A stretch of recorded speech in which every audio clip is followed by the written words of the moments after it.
तो आज के वीडियो में हम पढ़ने वाले हैं एक पैरेलल प्लेट कैपेसिटर के बारे में कि क्या होता है एक पैरेलल प्लेट कैपेसिटर। इस वीडियो को देखने से पहले आपको कैपेसिटर के बारे में बेसिक आइडियाज़ होने चाहिए। अगर आप कैपेसिटर के बारे में नहीं जानते कि कैपेसिटर क्या होता है, उसका कैपेसिटेंस क्या होता है, तो आप हमारे पिछले वीडियोज़ को भी देख सकते हैं, है ना। खैर, मैं एक लाइन में याद दिला दूँ कि किसी भी कैपेसिटर के लिए हम लोग एक फॉर्मूला इस्तेमाल करते थे, C=Q/V, है ना। यानी कैपेसिटर के बारे में मैंने क्या बताया था कि it is a charge storing device, है ना। It stores energy in the form of charge. और किसी भी कैपेसिटर का जो कैपेसिटेंस है उसको निकालने का फॉर्मूला होता है Q/V, कि दिए गए वोल्टेज पर इसने कितना चार्ज स्टोर किया है, यानी charge per unit potential difference, charge per unit potential difference. और इसका ऐसा यूनिट क्या होता था, फैराड। ऐसा यूनिट क्या होता था, फैराड। ये सब छोटी छोटी बात हमें याद होनी चाहिए। आइए समझते हैं क्या होता है पैरेलल प्लेट कैपेसिटर। मान लीजिए कि मेरे पास एक पैरेलल प्लेट कैपेसिटर है, और जैसा कि नाम आप जान रहे हैं पैरेलल प्लेट कैपेसिटर, तो इसमें लगने वाले जो भी दो कंडक्टिंग प्लेट्स हैं वो दोनों क्या होते हैं, एक दूसरे के पैरेलल, है ना। सबसे पहले तो आपको ये समझना है कि यहाँ पर दोनों प्लेट्स आपको एक लाइन के जैसे दिखाई दे रहे हैं, बट वास्तव में ये दो सरफेस है ना, दो प्लेन शीट्स हैं। बिल्कुल इस तरह से मैं आपको दिखा दूं कि मान लीजिए कि ये दो प्लेट्स हैं, अलग अलग दो सरफेस है। दोनों सरफेस को अगर हम ऐसे बिल्कुल एक दूसरे के पैरेलल रख दें, तो अगर आप उसको सामने से देखेंगे तो आपको फ्रंट व्यू बिल्कुल दो लाइन से दिखाई देगा, है ना। इसलिए आपको ये बात समझना है कि रियल में अगर हम इन प्लेट्स के बारे में अगर बात करें तो रियल में ये प्लेट्स ऐसे हैं। एक प्लेट इस तरह से है, दूसरा प्लेट यहाँ पर इस तरह से है। बट हम इस प्लेट को जब इधर से साइड से देखेंगे तो हमें बिल्कुल क्या दिखाई देगा, सिर्फ एक लाइन दिखाई देगा, ठीक है। तो रियल आपको स्ट्रक्चर पता होना चाहिए। अब ये एक पैरेलल प्लेट कैपेसिटर के दो पैरेलल प्लेट्स हैं, तो इन प्लेट्स का कुछ ना कुछ एरिया होगा। चूंकि ये दोनों आइडेंटिकल प्लेट्स होते हैं, इसलिए दोनों का एरिया क्या होता है, बिल्कुल सेम। अगर फर्स्ट प्लेट का एरिया अगर ए है तो सेकेंड प्लेट का एरिया भी कितना होगा, ए होगा, ठीक है। तो इन दोनों प्लेट्स का एरिया क्या है, बिल्कुल सेम। मान लीजिए कि दोनों प्लेट्स को हमने d डिस्टेंस पर रखा है। दोनों प्लेट्स के बीच का डिस्टेंस क्या है, d।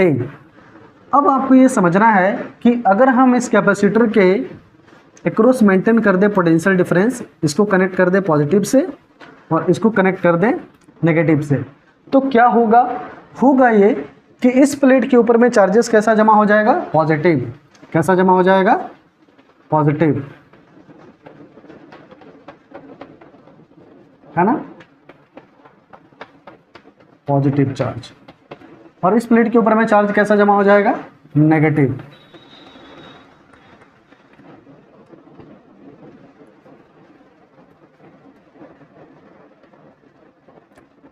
ठीक है। चूंकि दोनों सेम ही बैटरी से कनेक्टेड है, तो दोनों के ऊपर में जो अमाउंट ऑफ चार्ज है वो बिल्कुल सेम होगा। मान लेते हैं इसके ऊपर में भी चार्ज जो जमा हुआ वो हुआ Q, और इसके ऊपर में भी जो चार्ज हुआ उसका अमाउंट कितना हो गया, Q। बस दोनों चार्जेस के नेचर क्या है, डिफरेंट। ये नेगेटिव प्लेट कनेक्टेड है नेगेटिव टर्मिनल से, इसलिए इसके ऊपर में चार्ज कैसा होगा, नेगेटिव, और इसके ऊपर में चार्ज कैसा होगा, पॉजिटिव। अब ध्यान से देखिए, चूंकि प्लेट्स के अंदर में यहाँ पर पॉजिटिव चार्ज है और यहाँ पर नेगेटिव चार्ज है, तो दोनों के बीच में क्या जनरेट हो जाएगा, इलेक्ट्रिक फील्ड। क्या जनरेट हो जाएगा, इलेक्ट्रिक फील्ड। आ रही है बात समझ में। चलिए अब हम आगे बात करते हैं। हमने पढ़ा था सरफेस चार्ज डेंसिटी के बारे में, आपको याद होगा। और सरफेस चार्ज डेंसिटी का फॉर्मूला क्या होता है, Q/A। Charge per unit area is called surface charge density. तो मान लेते हैं कि इस प्लेट के ऊपर में चार्ज कितना जमा हुआ है, Q। इसके एरिया कितनी है, A। तो अगर हम ये निकालना चाहें कि इस प्लेट की सरफेस चार्ज डेंसिटी कितनी है, तो हम लोग कैसे निकालेंगे, Q/A, यानी पर यूनिट एरिया पर कितना चार्ज जमा हो रहा है एक प्लेट के ऊपर, है ना। चलिए अब ध्यान से देखिए कि सिंस हम लोग जानते हैं कि किसी भी कैपेसिटर के लिए उसका कैपेसिटेंस क्या होता है, Q/V, तो हमें पता तो चलना चाहिए ना कि इसके एक प्लेट के ऊपर में चार्ज कितना जमा हुआ है। ओके, तो ध्यान से देखिए कि सिंस हम जानते हैं एप्लीकेशन ऑफ गॉस थ्योरम में हम लोगों ने पढ़ा है कि ऐसे दो प्लेट्स के बीच में जिसके ऊपर जिसका एरिया बिल्कुल सेम हो, दोनों आइडेंटिकल प्लेट्स हो, दोनों एक दूसरे के पैरेलल हो, बस दोनों का सरफेस चार्ज डेंसिटी क्या हो, बिल्कुल इक्वल भी हो बट ऑपोजिट नेचर का हो, है ना। तो ऐसी कंडीशन में दोनों के बीच का जो इलेक्ट्रिक फील्ड होता था वो होता था sigma by epsilon not, sigma by epsilon not. ऐसा आपने पढ़ा है एप्लीकेशन ऑफ गॉस थ्योरम में, अगर आप नहीं जानते तो आप पीछे उसको देख सकते हैं, है ना। तो since sigma equal to E equal to क्या होता है, दोनों प्लेट्स के बीच में इलेक्ट्रिक फील्ड कितना होगा, सिग्मा बाई एप्सिलॉन नॉट। तो थोड़ा सा अगर हम बात को और आगे बढ़ाएं तो सिग्मा को तो हम ये भी लिख सकते हैं ना, क्यू अपॉन ए चार्ज पर यूनिट एरिया, और अपना एक एप्सिलॉन नॉट तो नीचे रहेगा ही। तो यहाँ से अगर हम Q का वैल्यू निकाले तो Q का वैल्यू कितना आएगा, E into A into epsilon not. Okay, हमारा Q का वैल्यू निकल गया सरफेस चार्ज डेंसिटी के फॉर्मूला से, है ना, और इस फॉर्मूला से। अगेन हम क्या जानते हैं कि दोनों टर्मिनल के बीच का जो पोटेंशियल डिफरेंस अगर मुझे कैलकुलेट करना हो कि ये दोनों टर्मिनल के बीच का पोटेंशियल डिफरेंस क्या है, तो पोटेंशियल डिफरेंस के लिए फॉर्मूला क्या होता है, इलेक्ट्रिक फील्ड इनटू डिस्टेंस, है ना। दोनों प्लेट्स के बीच का डिस्टेंस कितना है, d। ऐसा इलेक्ट्रोस्टैटिक में हम लोगों ने पढ़ा है। तो v इक्वल टू क्या होगा, E इंटू डी। अब मेरे पास Q और V दोनों का वैल्यूज है, बस इसको उठाकर हम कहाँ डाल देंगे, मान लेते हैं इक्वेशन 1 है, हम डाल देंगे इक्वेशन 1 में।